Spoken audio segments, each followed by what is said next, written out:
and how long it took me to do Is that what? Really? BWR. Yeah. Oh, that to do Yeah, Belgian waffle. Well, see, it prepared you. Yeah. Yeah. You should be thankful Yeah. About 5 months too early. for that one.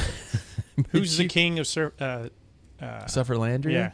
Well, technically it's Dave McQuillan, but You should thank Dave. Grunter von Agony is the actual character minister of Sufferlandria, which I'm dying to know if it still is, a thing.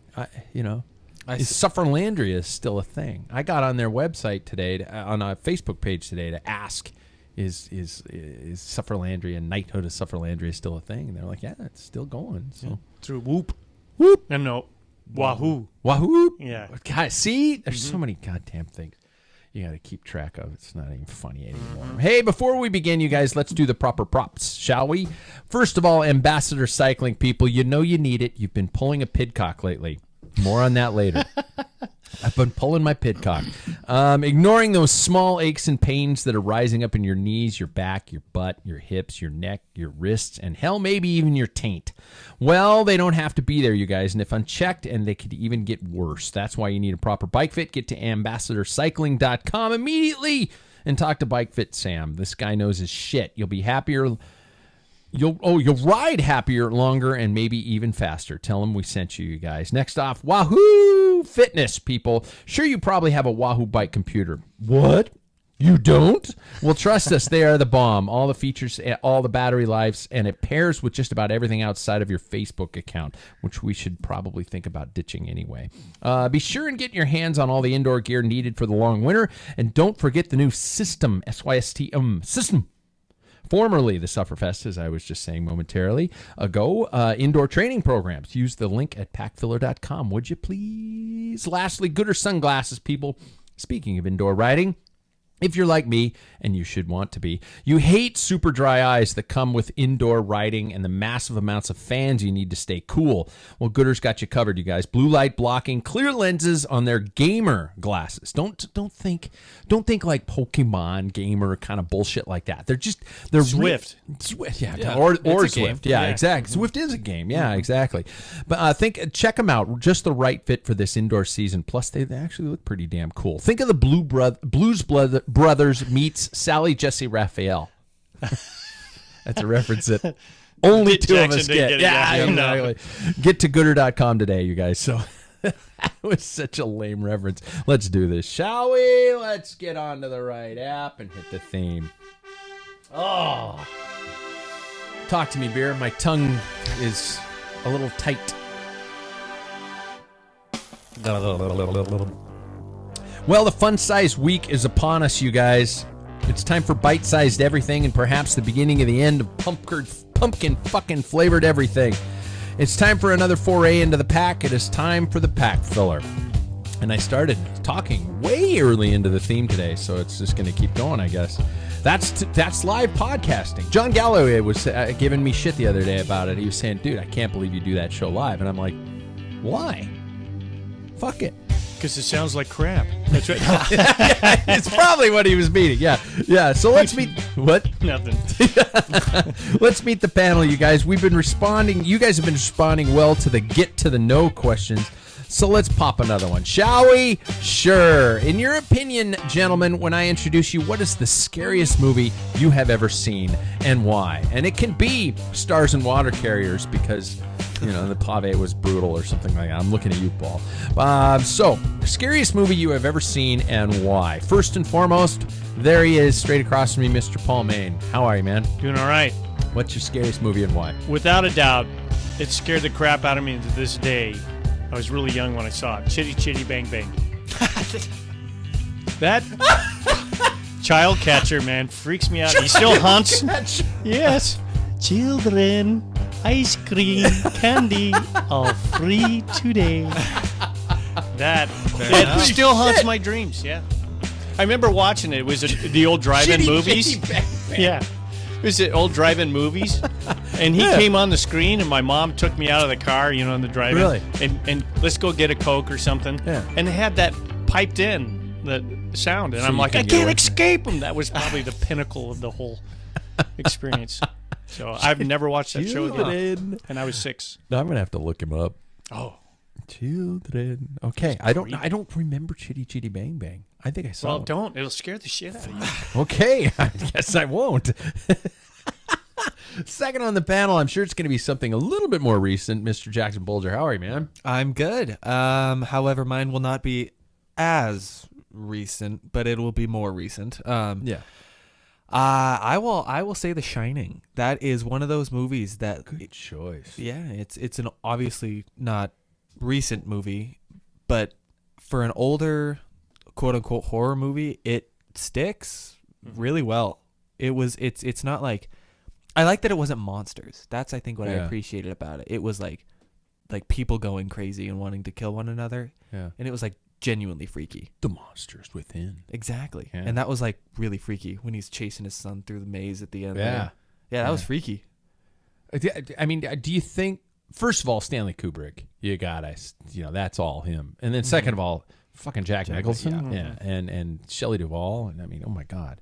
What I love about that movie is you think of a modern horror movie and you think about, oh my God, 50 people were killed. How many people die in The Shining? How many deaths are there? Technically, is there 2? Yeah. Yeah. Yeah. Not spoiler alert, but, well, fuck it. That movie's too old. Scatman dies. And And Jack then Nicholson. Jack Nicholson dies. That's Nobody it. dies in Chitty Chitty Bang Nobody Bang. dies. It's just scary. It's just the scary children. Yeah. You know what? I do remember you were speaking of that, and it made me remember in Willy Wonka the scene where they're going through the Tunnel. and the snakes coming out of them. That was scary shit. That freaked me out. E.T. deserves an honorable mention. E.T. scared you? Scared the hell out of me. I cried all the time because E.T. was so freaky to me. E.T. is pretty freaky. It He's looks like pretty my gross dog looking. Flanders. Does a little bit.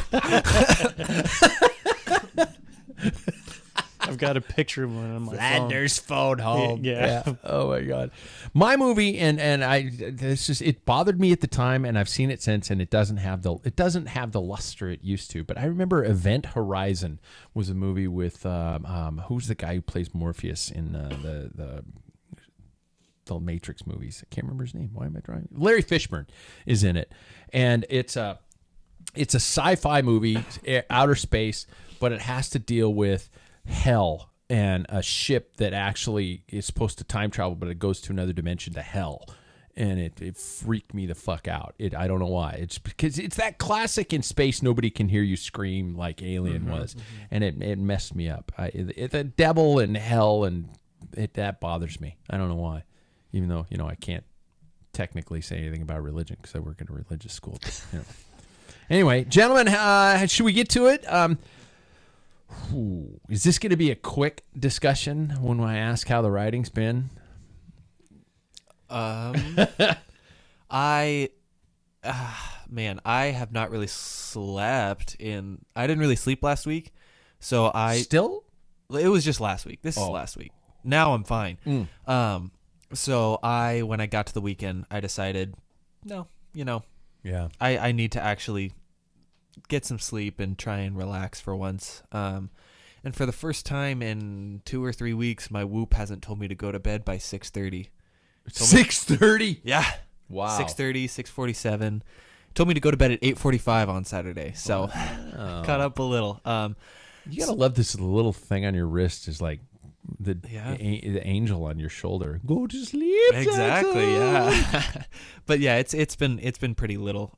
But all by volunteer. Yeah. So I wrote on Monday. You did. Mm-hmm. How far did you go? I did 12 miles. I tried to stick it at 200 watts the whole time. Just not very hard stuff. Just because Mondays suck. And then Wednesday or Thursday will be my climbing day.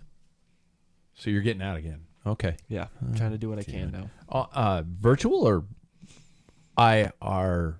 IRL. Yeah. This is me trying to sound like the kids these days. Virtual. Especially with work, and weather is not that great, and we don't have a lot of sun. Yeah, exactly. Yeah. So virtual is the way to go with me right now. Just quick and easy. So you made the switch. Yeah, I'm cool with it. I like being in my own house. Yeah. Paul, should I ask? Did you get out? Have you? Didn't hit the pavement. Yeah. And, of course, I don't post anything that's not real. It doesn't exist. No. Yeah. So the Wahoo system, on Saturday, I thought, I'm going to set this thing up because, my trainer has kind of got a booger on it anyway, the way it functions. So, is that a joke about my lip from last week? yeah, it is. I'm tying it all booger on it. Yeah. Very unattractive. 2 weeks ago? Can't bear it. Unattractive trainer. Yeah. It's upsetting. It's getting heavier in the winter. Oh, yeah. Yeah. Stinks. Yeah. Hey! But so I set up, I paid for it. It's a 14-day trial period right now. Okay. And I thought, well, let me look into this Sufferlandia stuff. Yeah. And so I took it a test ride on Saturday and on mine, and I had all kinds of problems. And I'm like, crap, I can't, AirPlay, it's like freezing up, and I don't have any display of my power. And so I'm like, I'm screwed. Yeah. So then I called you. I'm thinking I've got to get, because I already made an effort, and they said, we will, because I plan on doing the full Monty, which ends up a week from Sunday. Full Monty or the FTP? Whatever it is. Is that what it is? Is the it full Monty, they call it. Yeah, the FTP test? The full Monty is the one that you want to take Yeah. first. Yeah, that's the big one. Yeah. Right? Yeah, Yeah. okay. It takes an hour to do it. Yeah. So, so I thought I got to get rolling, and they suggest doing this. We will set up a training period because I don't have, what's your FTP? I don't know. Yeah. Mm-hmm. So I get on there, and they have like suggested rides to work up, and it's like, okay, 70 watts, and I'm like, I can't even. I'm in my 40. 70 53. watts is nothing. Oh, Yeah, I couldn't even. I couldn't maintain that. It was too. I was in my 39.25, and I'm like, what the hell? But my previous trainer, the old one, the booger, that one I did one session at Sufferlandia. I was in my 53.11. I could not. I was trying everything to do. I was like spun out. I could not even hit those numbers because it wouldn't. It was go too high or too low. It was just jumping all over the place. Jesus. Yeah. So then Sunday, I thought I got to get this figured out, and you offered your wife's. Yeah. And she's not here, so I can talk pretty loud about it. Yeah. And so, the trainer's gone. Yeah. So I hooked that up, and it was like, and that's like 2 generations older. Yeah. It's probably the original Snap. Yeah. And I'm like, this thing works perfect. I can AirPlay the graphics are up, everything, and it doesn't pixel stop, freeze, boop. Wow. So, I got to get a hold of Wahoo and see if they can repair it or, Yeah. the old Shit. one. Yeah. So it all works. I don't need that. What'd you do? Well, yeah, in So- case you want it, because you said you were using your phone, you can use that. Yeah, iPad but for- once I have it now, I use my phone up from the program, and then I just shoot it up off your AirPlay from my AirPlay. phone. Gotcha. Yeah. Okay. So okay. that's not a problem. Cool. But on the old one, I had nothing but the phone because Yeah. it wouldn't work on AirPlay. Oh shit. You know okay. what I mean? Well, it was showing, and then it would stop, freeze. That's so weird. But the audio was perfect. Yeah. I mean, it didn't like chop out the audio. It was just the screen, and it was, I don't know. I lose my shit when that happens too. When stuff goes wrong technically on that, I get off my bike and just rage. I'm like, and in my head I'm going, Pat, you should just shut it off and just just ride. Just turn on a movie and go ride. But by that time it's just over. I'm just like, fuck it, I'm taking my toys, I'm going upstairs. This fucking sucks. And I just become this absolute gigantic, bigger than normal asshole, and I just lose it because I don't know why. The little glitches make me crazy. It's like when you're watching a TV show and the audio is just off far enough that the lips are not synced up. I can't watch it. No, me either. No. I'll turn them off. I can't watch anything dubbed. No. Well, yeah, I watched Squid Game. I watched Squid Game dubbed. Yeah. I don't even know what that is. Well, that's okay. Well, anyway, just real quickly. Yeah. So Yeah. then that I did what was it called? Attackers. So I did Attackers on Saturday with my piece of crap one, and then the one you did, and it was it was not hard. That was really easy because the way they because your designed FTP is it. not set. Yeah. Yeah. And so then I did yoga on Monday because that's part of my program that I'm doing yeah. for the full Monty, and I'll keep the yoga thing going. With a little. And I can keep up with her. I don't know what I you're can't complaining keep about. up with her. You must be little Put your slow or left something. earlobe behind your right. And I'm just like, what? Well, it's my dyslexia. I can't. I have my it. right I and have it left worse brain. than you Do do. you really? Yeah. I can't keep up. So man. anyway, so today on my RDO, which is rotating day off, I went through and they actually have on the Wahoo system they have Hell of the North, the original, and so it's just set for tempo and stuff, and the tempo was way too slow, so it was an hour 46. So the first, I'm getting really long-winded, but the first 20 minutes I stayed around 100 RPMs. I ignored what it was giving me. Yeah. And then I jumped up after that. I jumped up to try to stay 150 for the next 10. So now I've got an hour 26 minutes to go. Then I kept it around between 90 and 205. And then once I had an hour to go, I try to keep it at 225 to 250. And then I was pushing 300 towards the very end when they started getting to the velodrome. You should just pick. That's awesome. For the time being, a higher FTP. Just say your FTP is, I don't know, what? I don't even remember mine. I haven't looked at mine in so long, and I can't take it off my What's iPad. your 20 minute? I don't know. I know my 20-minute, which I think is. Let me log on while you guys are talking. I think mine is a little low now, especially after riding with the Waples and you guys. Yeah. But in January, when I did my knighthood, it was 270. Oh, I could probably look it on my phone. Let me look on my phone. But I think right now it probably, and yours is probably because you have that long sustained power. It'd probably be like around 300. I bet. We'll find out. I don't Yeah, I want to guess so. brag. Yeah. I don't want to brag, And but it I may think not it be. is pretty goddamn high. Now I can't even find the fucking app. That's how far it's been since I've been working out.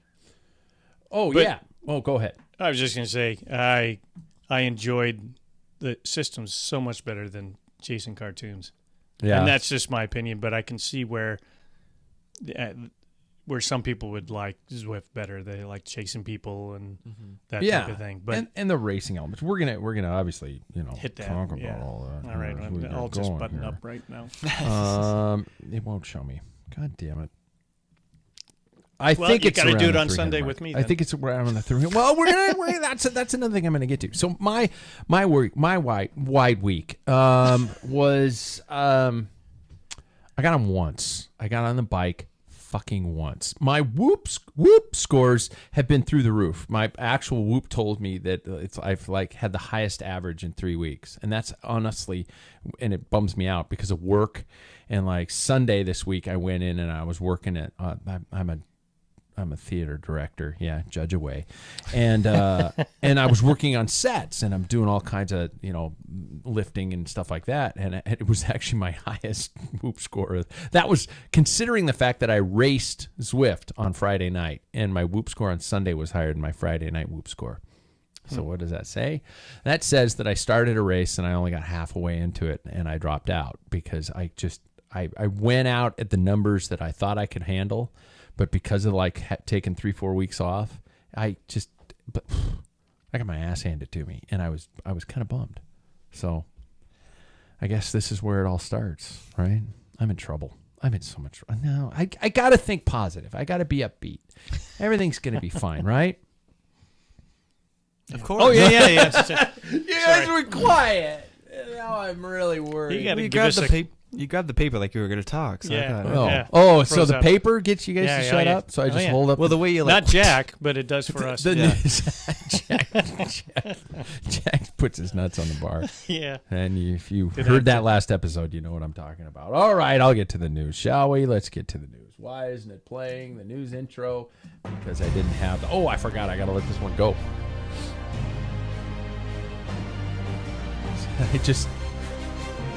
I know I've done this joke before.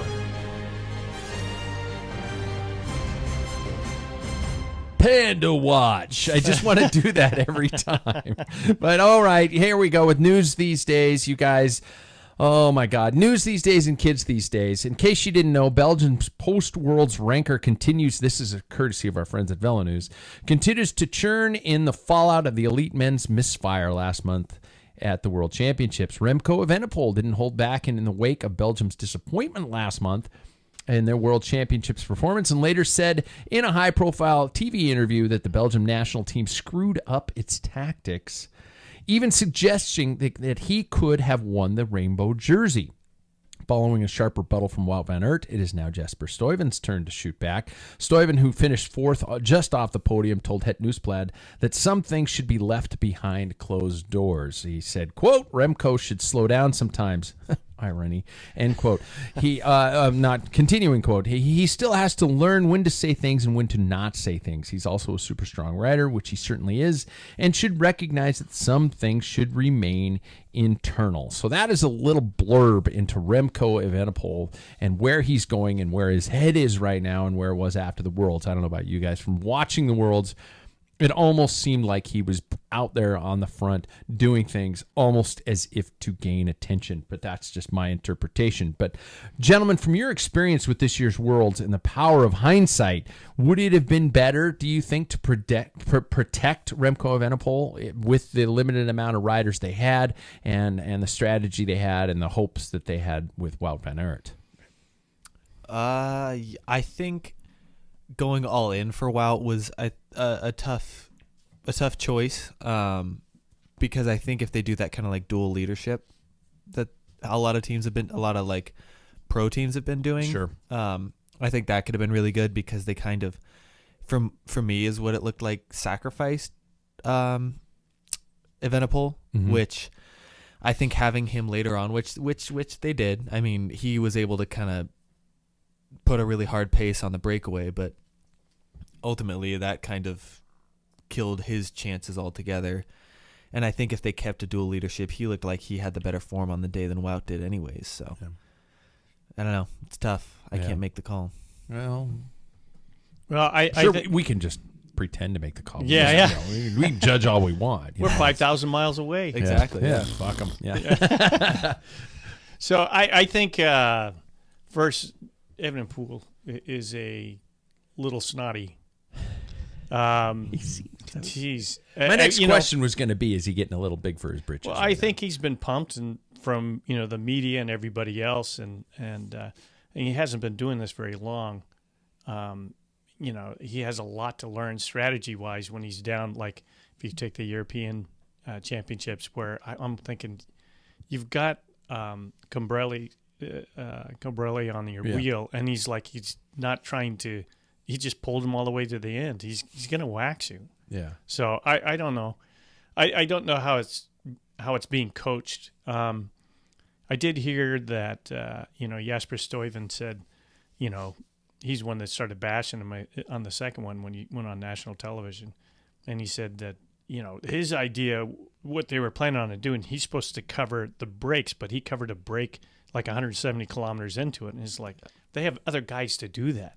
It later in that doesn't really matter. That typically that 170 mile break in the World Championships, and stuff. So I think he's got a lot to learn, and he needs to keep his mouth shut because he doesn't know tactics, but he's won every race just riding people off his wheel. Yeah, and now he can't do that. He did it in San Sebastian last year, but that's because everybody's like, well, let's see what the kid's got, and then it's like, oh crap, he's obviously got potential beyond belief. Yeah, but if you don't have it up in the skull, then it's wasted. It seems like this hierarchy has not only begun to shift within the sport, but is almost thrown into complete disregard. Where it was this original, we talk about this often. You don't ride your first Tour de France until you're at least 23 or something like that. You ride in the shadows of a designated team leader early on.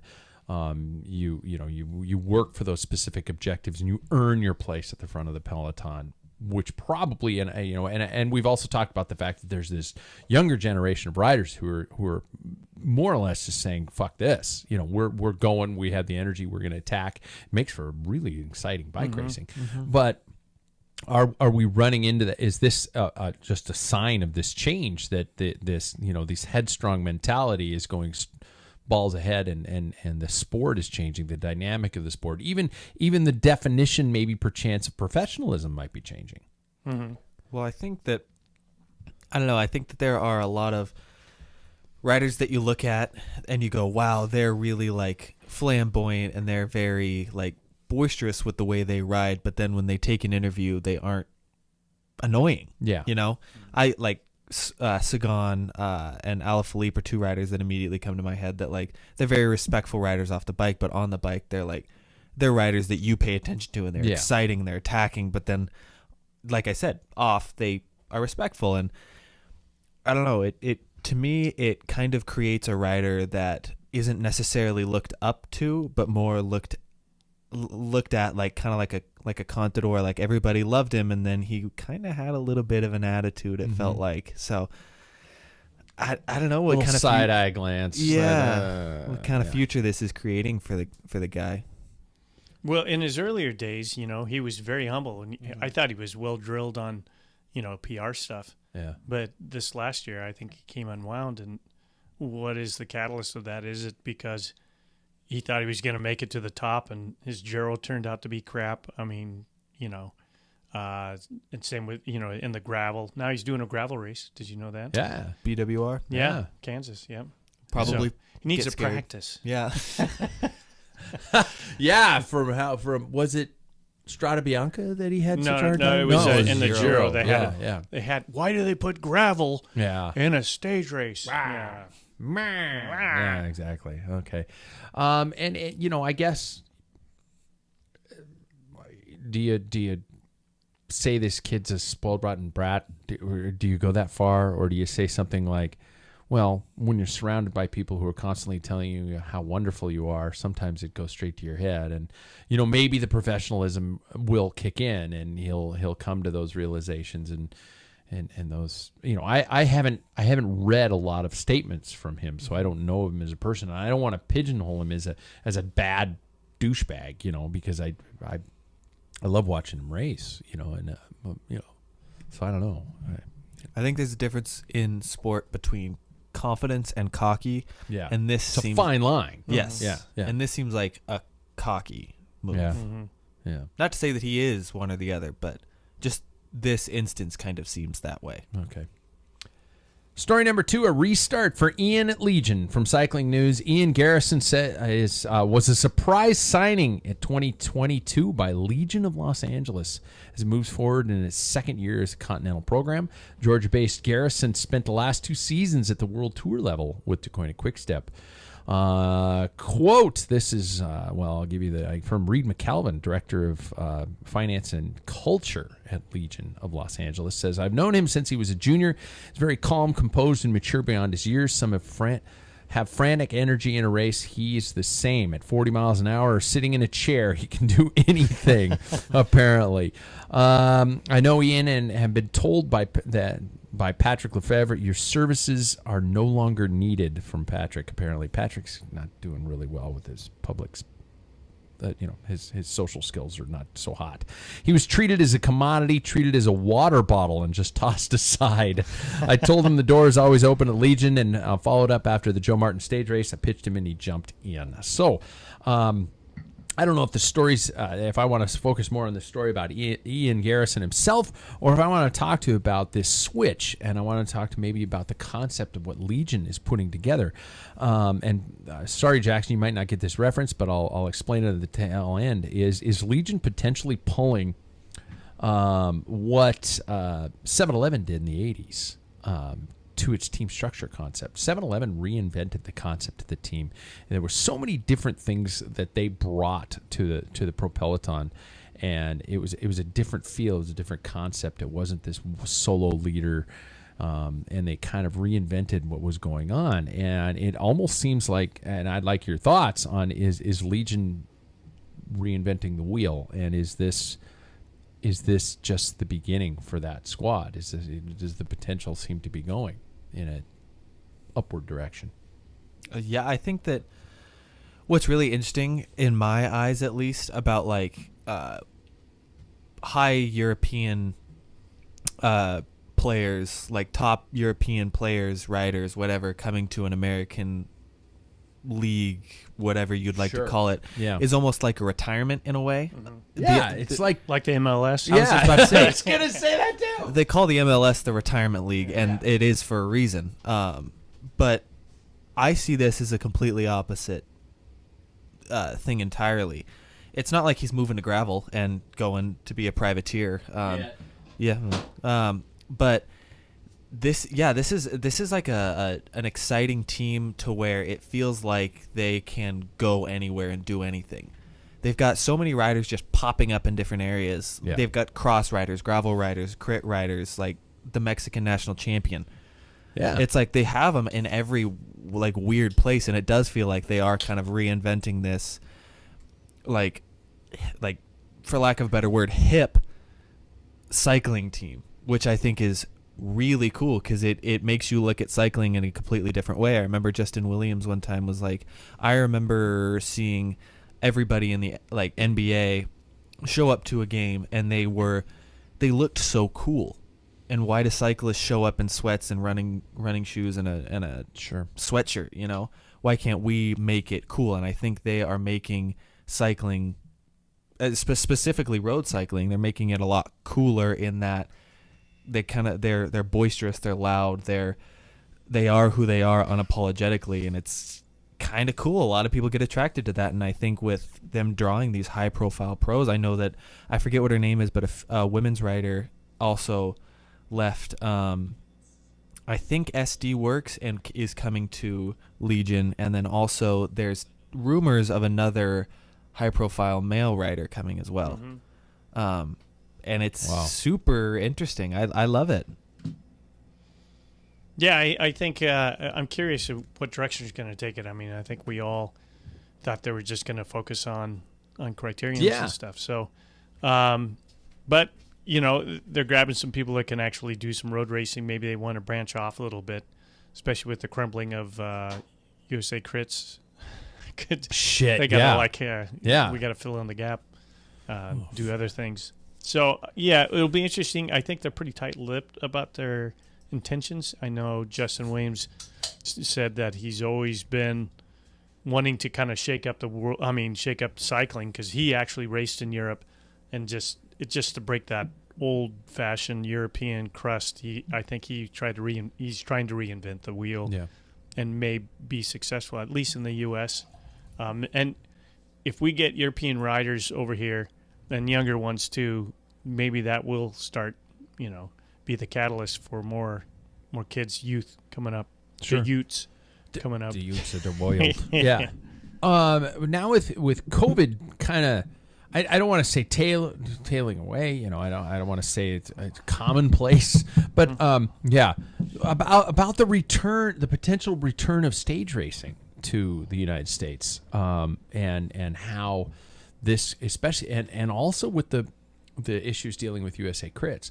I don't ever want the USA Crit series to ever go away. I mean, maybe that specific series, but I don't want that style of events. I think it's a great way to make bike racing happen in this country.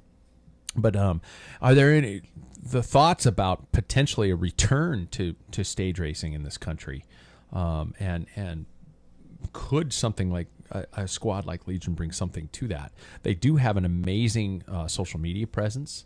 You can't bash them too much for the drama they create because it gets headlines. Squeaky wheel gets the grease. So I don't know. But I would love to see a return to stage racing in this country. I don't know what we're gonna get, but it'd be nice. Well, I think they might be building it so they will come. You know what I mean? Yeah. If you start getting these guys and showing up on one-day races or doing if Cascade comes back and then Legion's there, it's going to draw people. I mean, it'd be interesting for us to take we know somebody lives down there. Yeah. And, just to see if Legion's racing, doing a stage race and, if they get these new guys, it's worth a 800-mile trip. Yeah, because, exactly. When Legion first was, my first intuition of Legion was that they're the domestic crit team, but with these riders they're building on, they're thinking above and beyond. They're thinking probably even beyond. I mean, going to some, at least some continental level European races, I would assume. You know, unless they're all just completely happy being this United States domestic team cleaning up. Like I said, they have the Mexican national champion. He went to the Worlds. He rode in Flanders. But I think on the topic of the whole stage race in the U.S., I definitely think it's possible, and I think that if they have if Legion has a name on it, people will show up. Mm-hmm. There are like a lot of cycling fans for these riders that are just not necessarily big cyclists, but they are fans of the people that are riding it, which I think is way more valuable than them being a fan of the sport. They're a fan of the personality, because then it draws you to find other personalities like that. And, they ride a bike. What type of bike? What type of race? It kind of creates something more for the sport than just white guys on bikes. Yeah. And I also think that a really interesting thought that came to my mind is we have such popularity with these gravel races, but what if a BWR put their name on like a road race? I think a name like that could bring a lot of people. I don't know, just a thought. There are a lot of opportunities growing in here, and I agree with you, Jackson. I think what Legion has done incredibly well is created, and I hate to use the term because it's so cliche, a brand. It's true though. Legion isn't a corporation name. Legion is a team name. It's like the Green Bay Packers. You know, it is a team. It has its sponsors, but you are suddenly a fan of that team, and that changes a lot. That changes a whole lot. Now, I think cycling has also mastered the art of creating a team concept around corporation names. You know, Jumbo-Visma. You wouldn't combine them because they're not the same company, but we think of them as a team. If I see, when I was getting stuff for I was the gopher guy when Michelle was doing the tile upstairs with Jack and his wife, and I think I bought a Quick Step flooring. Or Mape? I think it was Mape. I think it was a Mape thing. And I saw the brand, and I was just glad I bought it because, you know, I've spent years looking at that brand, you know. I think I probably ate Slurpees back in the day just because of 7-Eleven. Yeah. Slurpees are terrible. They're really nothing to them. It's like a really sloppy snow cone. Don't you think? Yeah. Yeah. Oh, well, there we go. Final story for our new segment, Kids These Days Part 2 from Cycling News. Tom Pidcock has announced that he has returned to training following the end of his 2021 season, revealing that he is now able to ride without pain in his knee for the first time since February. Wow. 22-year-old made his step up to the Trinity Racing to the World Tour with Ineos Grenadiers. However, since starting his top-level road career, he's been suffering from a knee problem. In a post to Instagram, he revealed that his injury is now behind him and he returns to training. He says, and I quote, "I'm back training and I can finally ride pain-free in my knee, first time since February," he wrote. Glad I read that quote. Said the same thing I just fucking said. It's amazing how much you can appreciate being healthy when you had an injury for so long. Wow. Knowing a rider has potential injury for an entire season brings about some concern. A little red flag for me. But I'm not the team doctors. I'm not those types of things. My first things that popped into my head, and you guys can tell me if I'm full of shit or not. But number one, is Ineos the best fit for Tom Pidcock? And number two, is this treating the rider like a commodity over a person? Am I overreacting?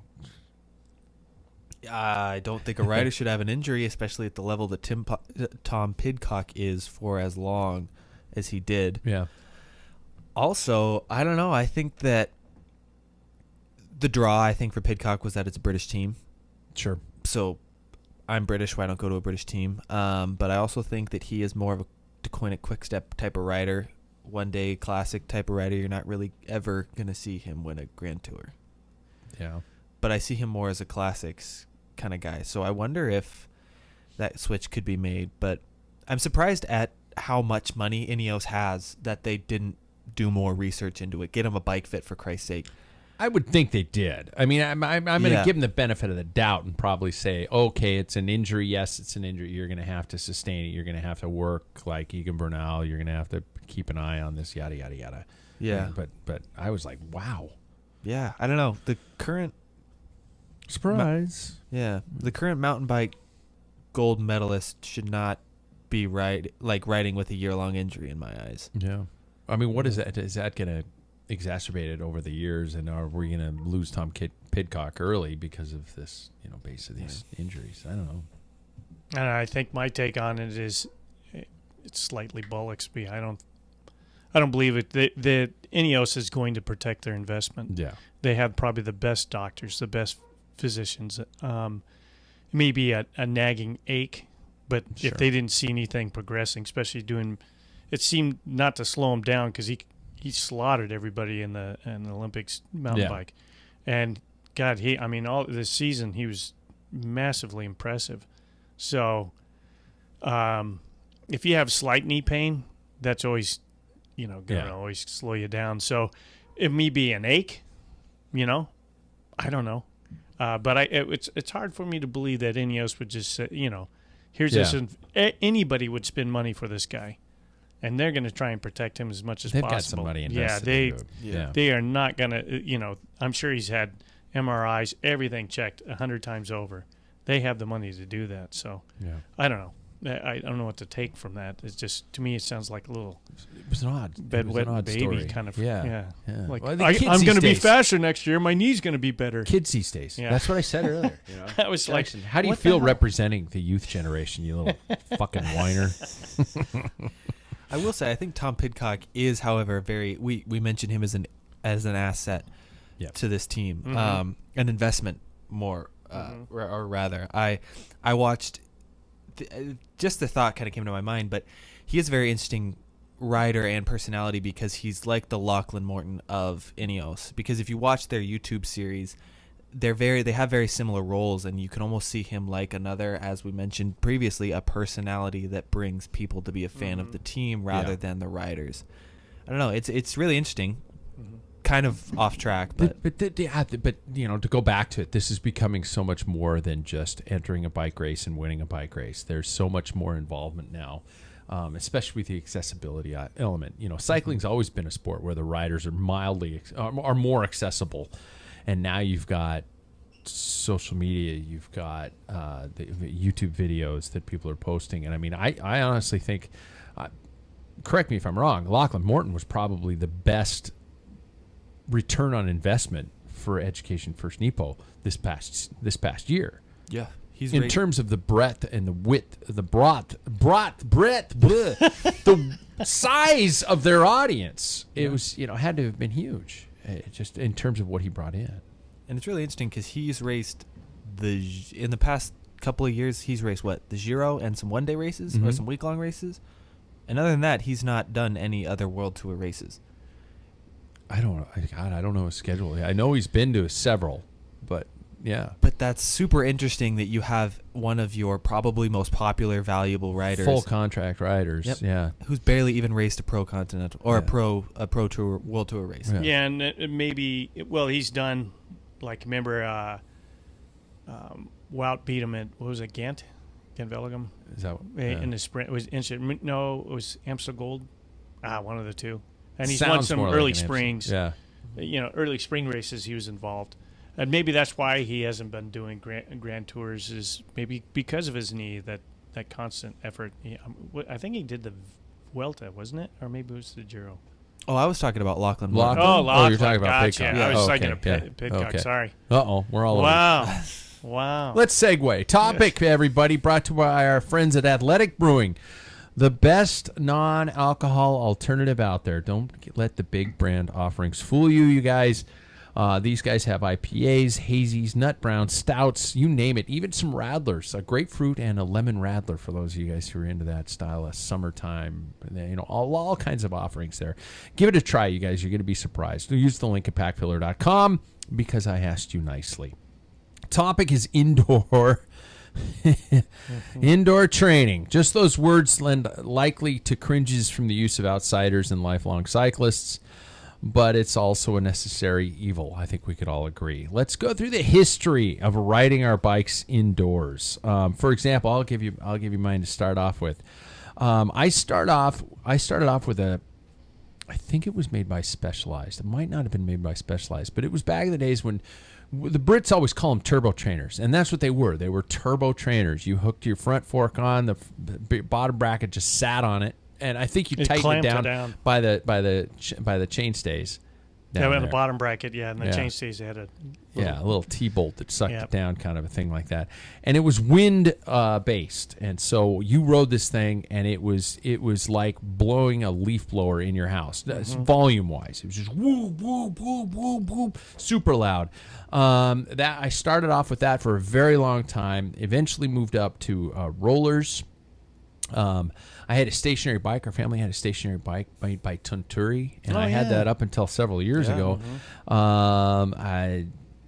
Weights every winter, circuit training, plyometrics. I was there when Sufferfest first started. I can brag about that. I was one of the first people to find Sufferfest. I rode him on an unattached station, that Tunturi bike, which we had. If you barely touched the shifter to increase the tension on this Tunturi, it would just be like, it'd just crank it on you. I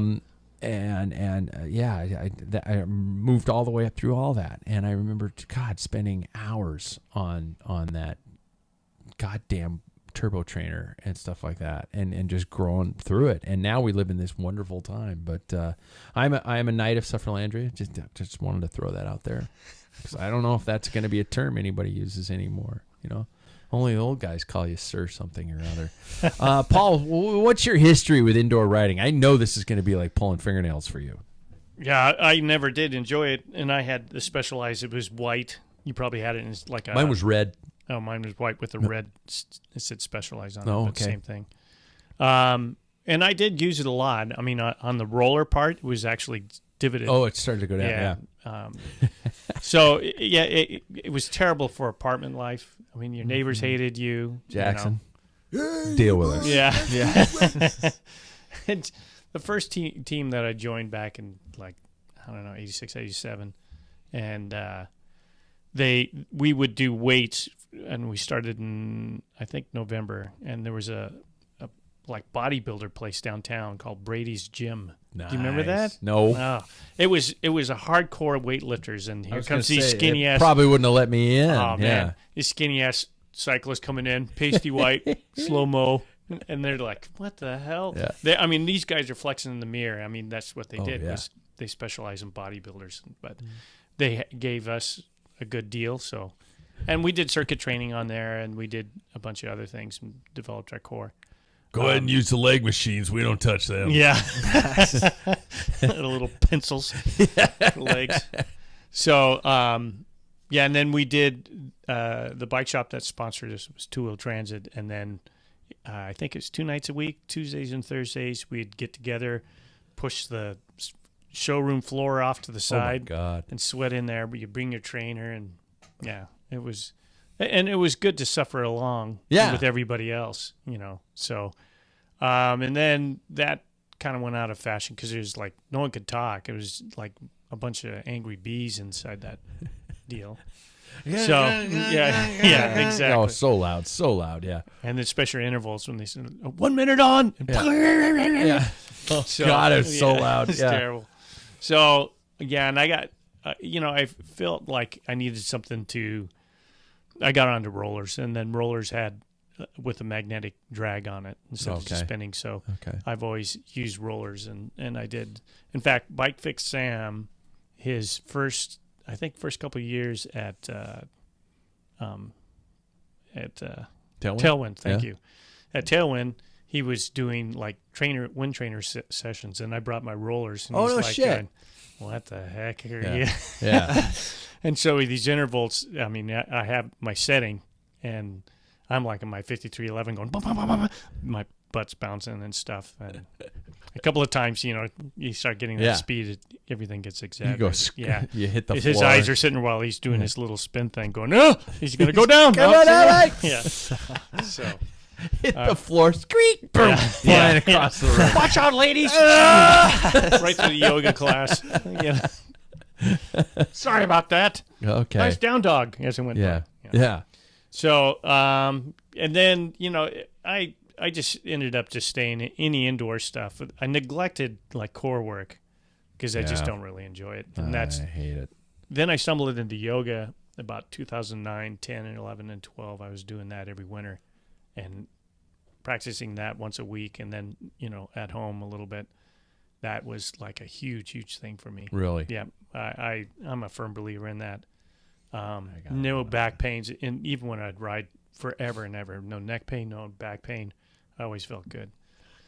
So, God damn it. I know. I gotta And, do it. that Wahoo system has there. As Yeah. long as you can follow Follow along. Abby. Yeah. I got to look up at the TV and then look down where They're I'm doing 50 minutes whatever long. pose. Watch They're it. super short. Just sit and watch it and then find the routine and just concentrate. And then next time, you don't try and do it and try and learn while you're doing it. Just sit and watch it, like one session, and do that until you have it down, and then do a different Right. one. That's how I think Yeah. you should. But anyway, so Yoga for cyclist Gabriel, I need your help, man. I need your help. I There need you you go. to tell me just idiocy. he was going to set you up with a Yeah, program. he did. I And think you he didn't I think he follow did. I it. didn't do it. Yeah. Well, he can't help you with that. I suck. I'm Yeah. kind of bullshit about this. I just like complaining about my aches and pains, not doing anything about Yeah. them. Jackson, what's your history with indoor? And this is going to be probably a quick story, isn't it? Not to be cruel, but Depends on what type of indoor you're talking about. If you're talking about soccer, Oh, well, you've been doing shit like yeah. that forever. Yeah, yeah, that's where my winter training began when Yeah. I was big into soccer, and then after that, when the sun started disappearing, it was like I went to school. It's all I did, and and then I think COVID started, and I really wanted a trainer, and I was lucky enough and fortunate enough that I was able to get one from my lovely and loving parents. Oh. Oh, yeah, that's nice. Yeah. By the way, I want this for Christmas. No, I'm Yeah. yeah.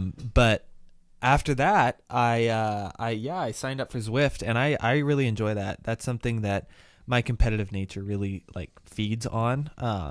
I've talked about how competitive I am, and every time I see a person, I want to race them. And so, like on a climb, I'll hit it hard just so I can drop that person. That's something that really speaks to me. So yeah, that's where that was like 2020 really, and then kind of worked its way up to when we did the virtual classic. Unauthorized virtual Packfiller cycling classic. Exactly. Yeah, PVCC or something like that. Yeah. It was a great name. Yeah. Oh yeah. And then I really enjoyed that.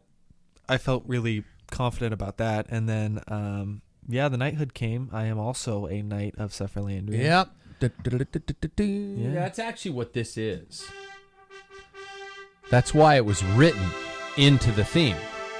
Because you were a knight. Yeah, the person who wrote it for me was like, "You're a knight of Sufferlandria. I'm going to start with this huge trumpet fanfare." Well, that's now why it that's in applies there. too. That's why that's in there. That's Yeah. nice. So it's for both of us. Yeah. Jason. There we go. Paul should just probably either bow or get the fuck out of the room. And Mine's the fart button. Where's my fart? I have a fart button. You did at one time No, I probably when still Jack do. was here. Oh yeah, I have to still have a fart. I probably do. I'll just find it later. I can make those noises Yeah. naturally. Well, Jack is more of a. Anyway, we catch. Oh no. But yeah, I was leading up to this year. I've started to kind of get more serious about it and everything. So it'll probably be even bigger this year. So let's talk about the concept of it. Let's talk about getting it through and how we're going to do this through the winter. Okay, first of all, the options. We've got things like Zwift. You've got System, which is the former Sufferfest. You've got Be Cool, which is I've never tried that platform, but I hear it's very similar, kind of virtual reality thing, but a little bit more kind of realistic in the details. But I think it puts you on existing roads. You've got Trainer Road, which is very similar to System, where it has the graphed workout for you, but it's just the template. You can place it over whatever you want to watch in the background, which you can also do with System. I guess you can minimize it and just place it over a video you're watching at the same time. I found I couldn't obviously do it with Apple TV because that's two different apps you're trying to run at the same time. And anything like that, or just old school where you just get on your bike and you ride the shit out of it. So which is your platform of choice and why? Paul, you're making the foray into system this year. Yep. You're giving it a shot. Yeah, and a little experience like I mentioned earlier. I've got to watch one of the films that I used to watch on the rollers all the time. Yeah. Hell of the North, and They found your sweet spot. Yeah. They had you hello. And there's a huge list in their library of what you can do, Yeah. on cycling. I mean, you can actually watch movies while doing that. I mean, cycling-based movies. Yeah.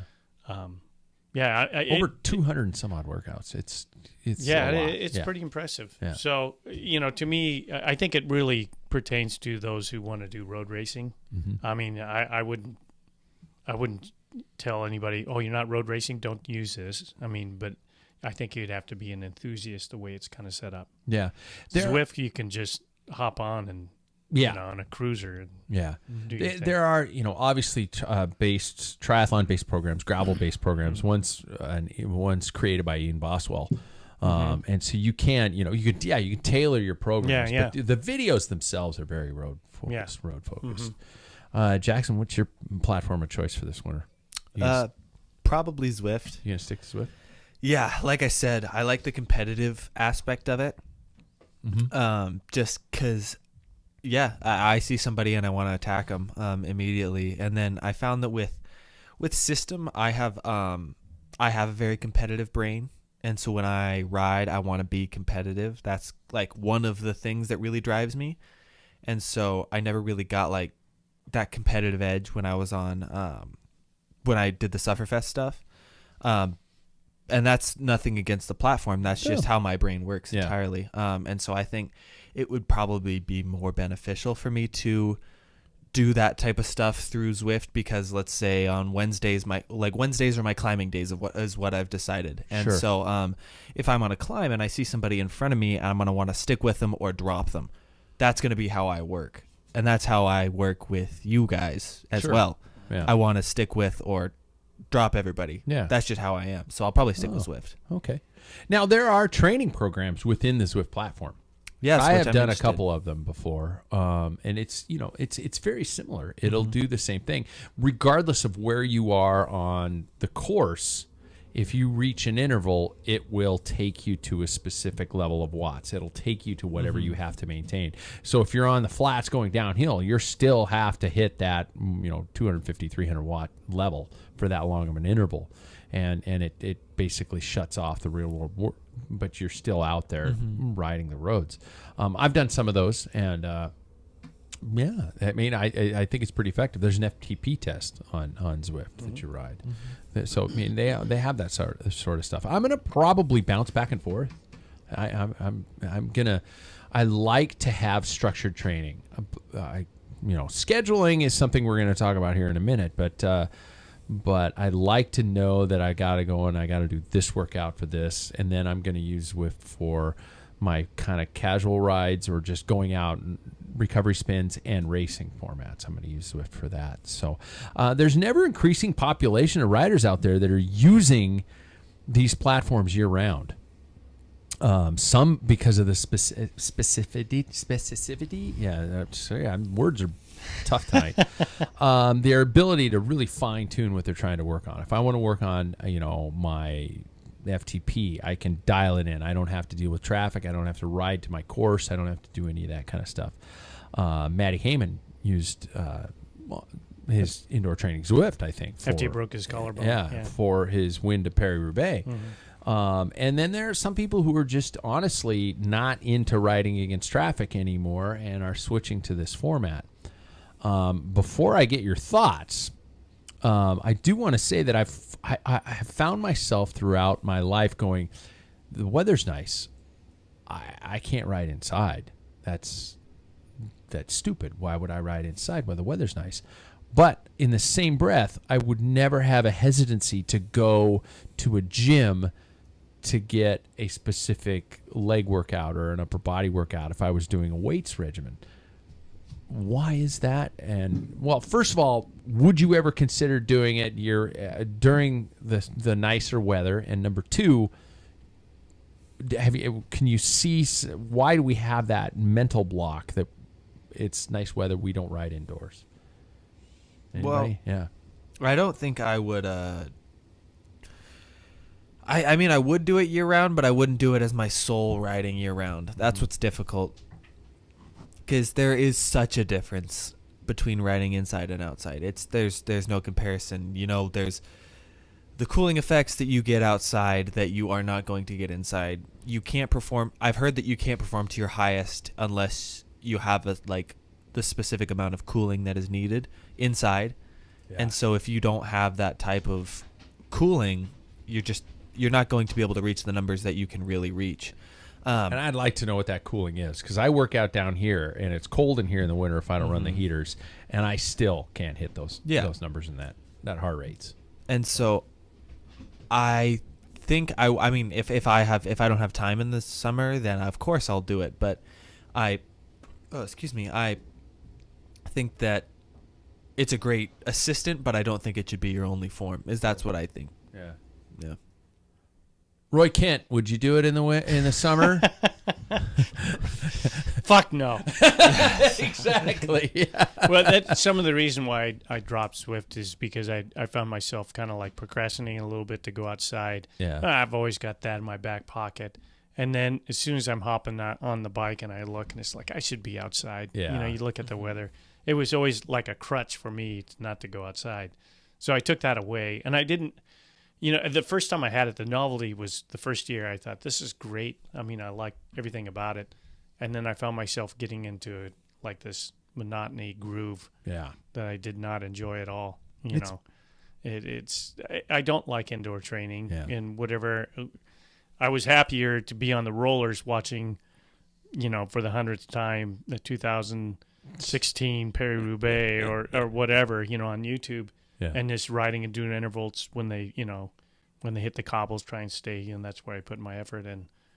I found that a little more entertaining and more sustainable for me. But I'm looking forward to systems, and you know, I think that it's kind of a mixture of what I used to do and a little bit of Zwift that offers. So, I like Jackson says, there isn't. I remember CP training his freaking because he had both of his hips replacement, and that's the only way he could ride. And we went out, and he's way better shape than we were. But yeah. And that's an old man thing. Yeah, love you, CP. Yeah, don't get lost mad my at hip. Yeah. So you know, the thing is, he's like, oh my god, it's just completely different than it is. And the joy for cycling for me is the camaraderie, riding with other people, and then you got a scenery change. Even if it's the same stupid loop you've done for 30 years, there's just something about it. So I mean, and it's funny because one of the things I was writing in here, you know, to go through my next page of notes is, you know, how do we keep it fresh? How do we do the variety? You know, how do you keep from going insane? You know, and all these things about winter training. You know, there are these great platforms. Thank God they're around because they have changed the game. But it's still indoor training, and it still kind of blows, doesn't it? Yeah. Now, I haven't told you guys about these, and these are just ideas that popped into my head because I don't know about you guys, but I need something on the horizon at all times for my training purposes.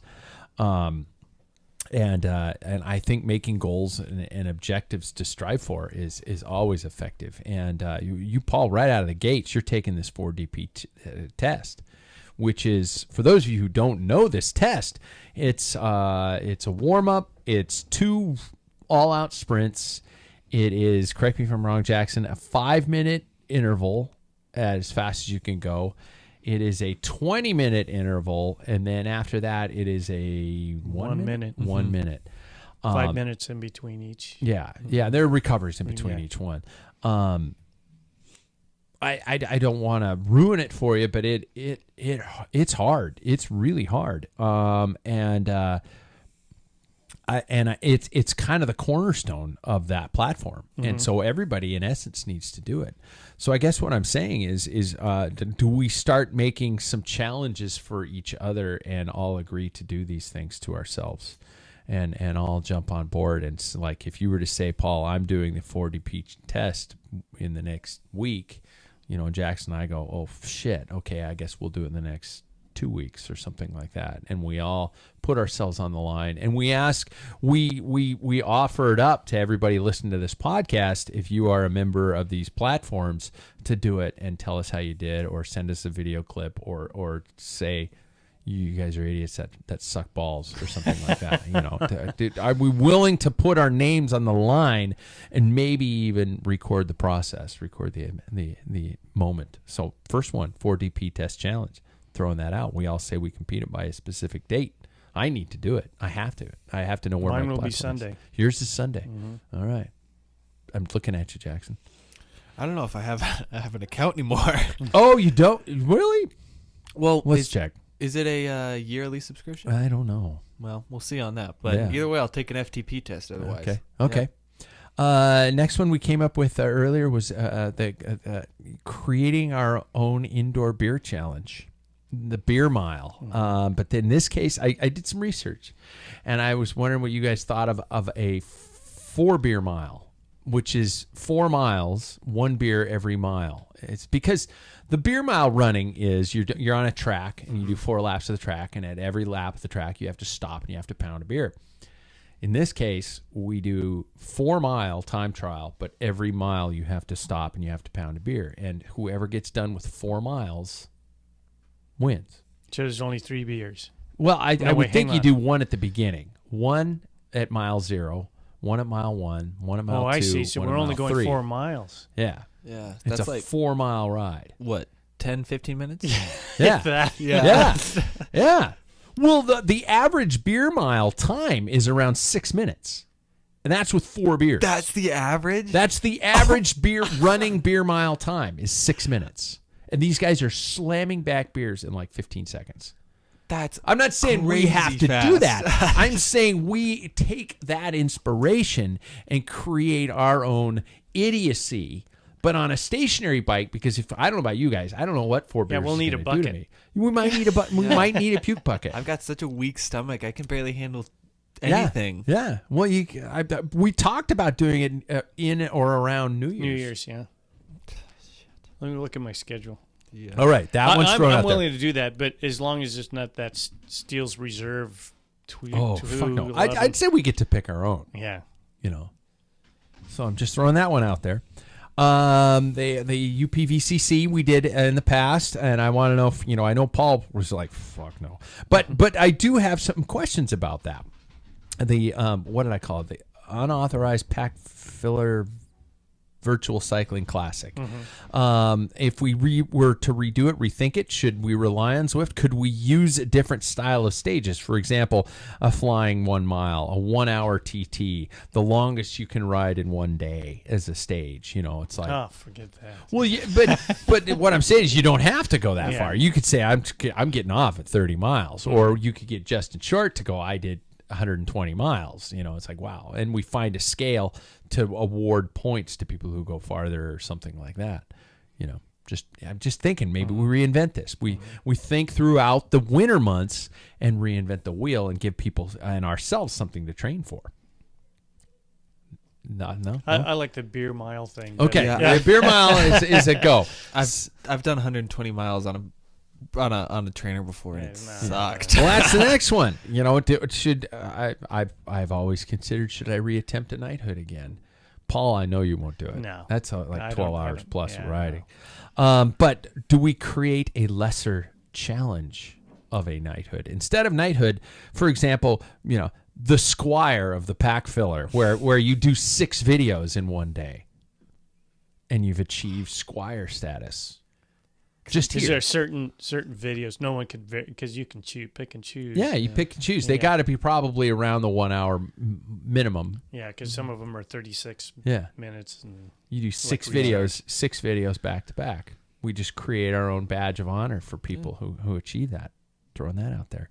The indoor hour record I talked about, where you get on a trainer, you go as fast as you fucking can for 1 hour, you mark your mileage. It can be on whatever platform you want, because I'd say you almost try to find a way to put it on on your Wahoo or your Garmin head, but you can't really do that unless you're moving or if you have a sensor on your wheel.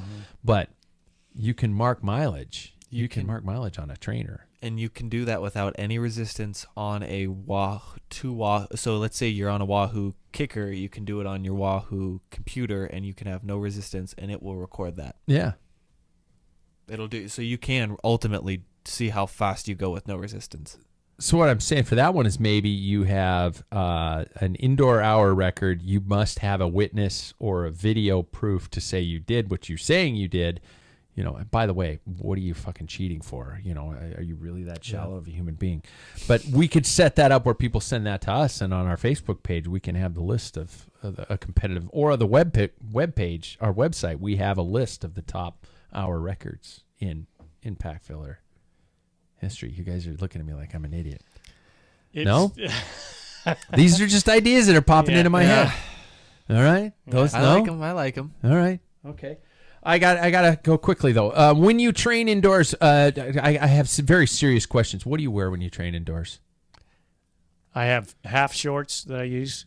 I have a couple old pair of half shorts, no bibs. What are fucking? Oh, okay. Yeah. Like I was like half No shorts, bibs like because skinny I don't like Daisy my Duke cycling nipples. shorts. Yeah, that's right.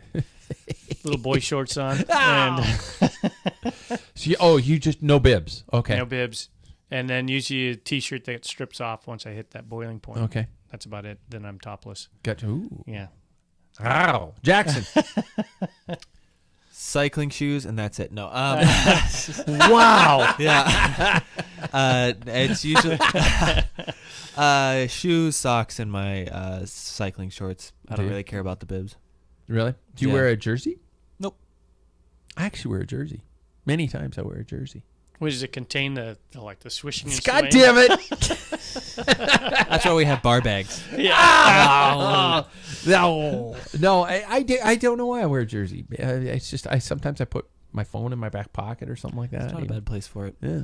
So I don't know. Well, I've seen how you go on training rides. You open I up. Here's my overdress. toolkit. Yeah, I got It's like, everything. You're at home, Pat. Yeah. This is a trainer. You Yeah. don't need things in your pocket. Those are all, I guess we're good. How are you guys going to do this? How many days are you going to ride a week? How are you going to fit it into your lives and your schedules? Does anybody have a plan? I'm still thinking, okay, my schedule opens up a little bit in November, but it probably won't. And this is because of COVID. My COVID being tailed off, my life is so busy, and I'm just going, fuck, I got to figure out a way to get on the bike 3 to 4 times a week. How are you guys going to do it? Yeah, so this is, believe it or not, people are probably going to laugh at me. This is the first job that I've had, really. So I'm getting used to it still. Yeah. I don't know how the hell this works. Yeah. And so I can tell this, the past couple of weeks, I've been starting to really realize that I'm starting to meld my work life together, just like my work and my life. I'm starting to get used to it. It took almost 3 months to get used to it. Sure. But I'm starting to get there. And so my schedule, I'm starting to just kind of force myself into doing like a lot of these workouts. So after work, I'll get back and I'll just do it. If you have the mindset of just doing it, you'll do it. Yeah. And so I'll probably max 3 times a week, depending on what we decide on the weekends. But I don't need any more than that. If I mean, for the winter, I'm not looking for 5 days a week. I'm looking to maintain, not gain or lose at this point. Okay. So, yeah.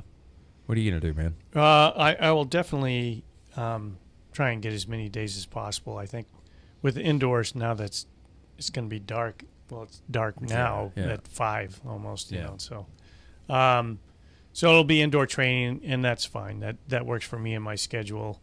I'll do yoga in the morning before work, and I think the big wake up call for me is I've complained for the last year about Jesus, getting old is terrible. I mean, I just feel like crap.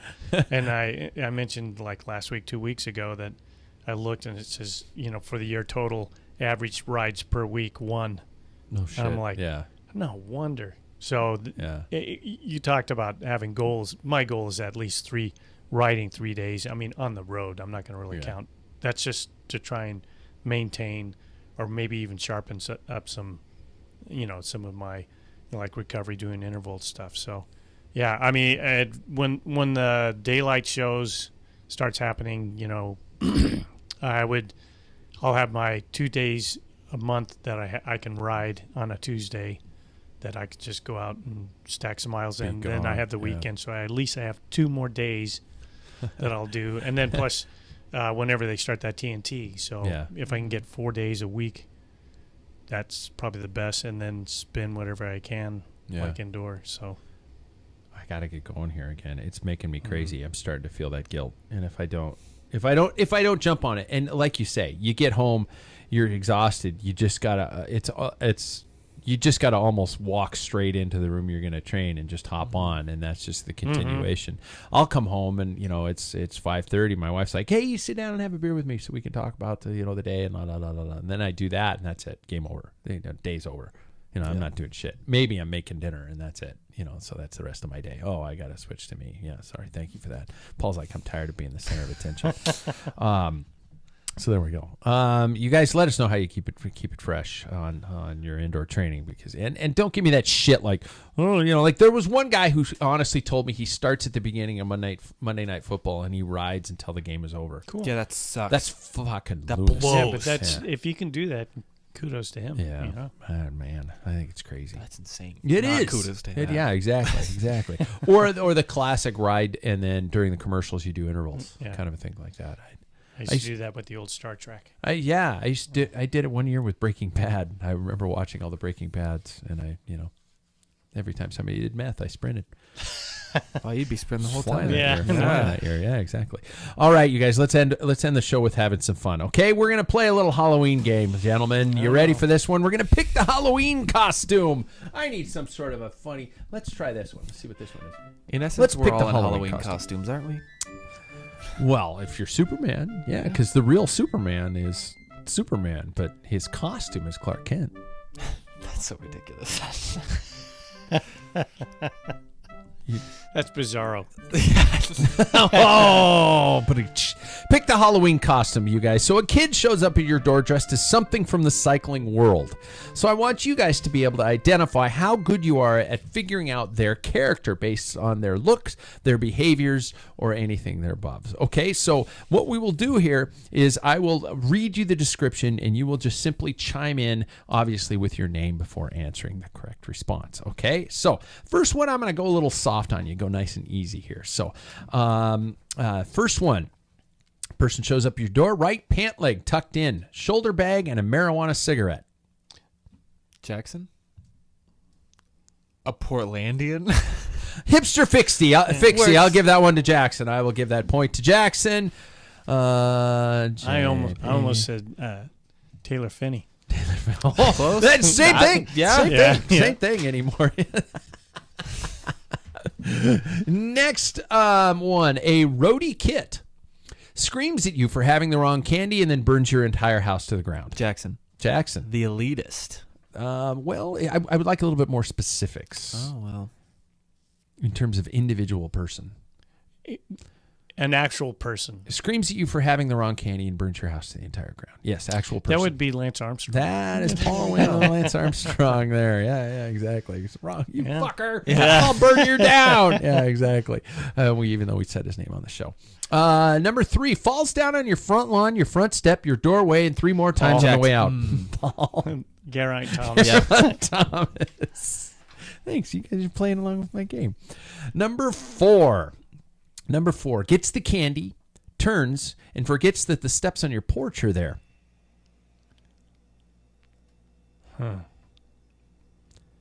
I got the candy. Thank you for the candy. I turn around, forget the steps of the porch are there, and obviously falls. Crash. Yeah. Trying to think of an incident. Sorry, gentlemen. Time's up. That was Matthew Vanderpool, Olympic mountain. It's the ramp. Yeah, that makes sense. Hey, they can't all be home runs. Yeah. Okay, next one. Takes the entire bowl of candy, but you really don't mind because the kid's so damn nice. Jackson. Wout Van Aert. That is Wout Van Aert. These are all specifics from here on out, in case you guys didn't know. Next one. Takes a candy bar, frowns at you because the candy he used to give was better than this garbage. Jackson? Yeah. Chris Froome? No, sorry. Paul Say that again. takes a candy bar and frowns at you because the candy he used to give was better than this garbage. That's tough. No, I'm disappointed, Paul. That's Mr. Eddie Merckx. That's Ah. Eddie Merckx. It was better. My candy was better. Yeah. Next one. Only takes a candy bar once it is handed to him by the bully kid that threatened to burn your house down. He only takes the candy bar once it's given to him by the bully kid that threatened to burn your house down. Man. These are tough. Yeah. Because I have nothing on this one either. The bully who burned your house down, remember who that was? Oh, yeah. Yeah. This guy will only take the candy bar once the bully hands it to him. George Hincapie. Yeah, Paul Angus, George Hincapie. Sorry, George. I'm probably never going to get him on the show the other day, but oh well. Number 8. We only got 2 left. A kid who comes to your house, but kindly won't take the candy until he completes at least 100 laps around your house first. Oh, and he does all this the day before Paul. on a That would be Lachlan Morton. Lachlan Morton, Yeah. Paul. Oh, wow. Leading with 2 to... I had to answer Paul- quick because it wasn't Yeah, going to be I long. thought Jackson was going to get Lachlan. Yeah. No, Yeah. no. So we have it technically a tiebreaker, but it's the last one. So Okay. so the last one, I'll give 2 points for the last one just to see if, Paul never wins at this. So anyway, No. Number 9, a kid who won't take your candy because you have a bike with disc brakes. Jackson. Yes. Chris Froome. Nope. What? Paul Maine. Paul Maine. It was Paul Maine. Paul Maine. Yeah, exactly. I was hoping Paul was going to get that. But I was actually hoping Jackson would say, I was sitting there "That's thinking, fucking that you." sounds like me. Yeah. And I realized, oh, that's what it is. Yeah, get off my porch. Get, Yeah. get away from God me, damn you it. son of a bitch. You Yeah. got disc brakes, motherfucker. Squealing and So- honking things. When was the last time Paul won a after? Not since show he was. I used activity. to do okay until he came along. Yeah. Oh, you ruined it for him. Yeah, the kids Would have these got away days. with it if it wasn't for the dang kid and his dog. Yeah, meddling And kids. his cat, Yeah, I should exactly. say. And his cat. Exactly. Yeah. Well, there we go, you guys. That's the end of another podcast. Let us know on those events. I think we should definitely plan the FTP test. FDP, 4D, something It's profile. 4DP. 4DP. Mm-hmm. Did I say FDP? Yeah. I did. 4DP test. Oh God. Well, I'm going to do mine Sunday, Okay. no matter what. Okay. So- We're gonna need some pre and post, either audio or Yeah. video. I have to do it I'd late. send you with the because my- camera, but I don't trust you. Well, I got to do it late because my wife doesn't wake up till 3 o'clock. So Oh, I okay. can't do it because that other trainer Yeah. is pretty noisy. It is. Is it? Yeah, Is noisier it noisier than the other one? Yeah. We got to get that. We got to get the. Let me run the firmware on it and see if there's something like that that's Yeah, going on. maybe. Might be something like that. Yeah. Wouldn't it be funny if it was that simple? Yeah.